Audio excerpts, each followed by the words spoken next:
স্বামী স্ত্রী দুইজন রাতের বেলা কথা বলতেছে।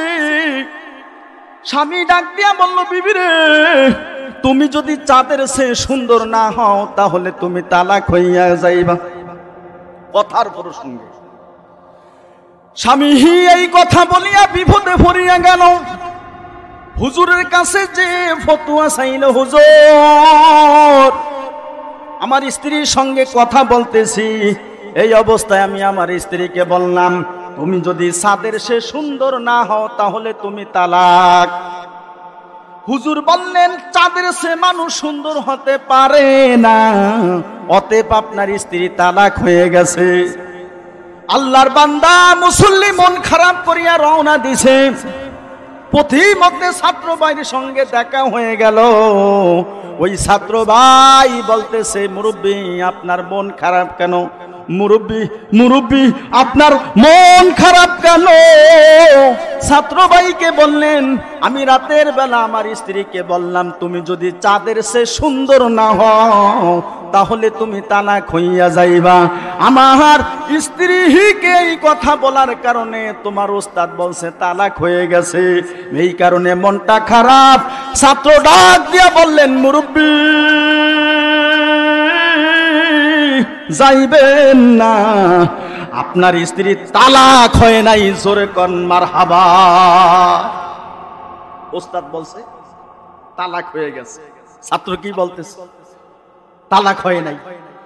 তুমি ভাইলা কোথায় তালাক হয় নাই? আমার স্ত্রী বললেন, আল্লাহর কোরআনে আছে। হুজুরে নামাজ পড়াইতেছেন, নামাজের ভিতরে সূরা ৩ তেলাওয়াত করলেন। আল্লাহ পাক বলেন, লাকাদ খালাকনাল ইনসানা ফি আহসানি তাকওয়িম। অবশ্যই মহান আল্লাহ মানুষকে অতিশয় সুন্দর গঠন দিয়া সৃষ্টি করলেন। এত সুন্দর করিয়া সৃষ্টি করলেন রব্বে কারীম, কারো চেহারা কারো সঙ্গে মিল নাই, কারো রং কারো সঙ্গে মিলে না, কারো সুরত কারো সঙ্গে মিলে না। এত রঙ্গে ডঙ্গে সুন্দর চেহারা দিয়া বানাইছে কে? আরো জোরে, ও জীবনের মালিক তুমি সারা জীবন চলে না। যুবক বলো না, ও জীবনের মালিক তুমি সারা জীবন চলে না, তোমার কোরআন সারা জীবন চলে না।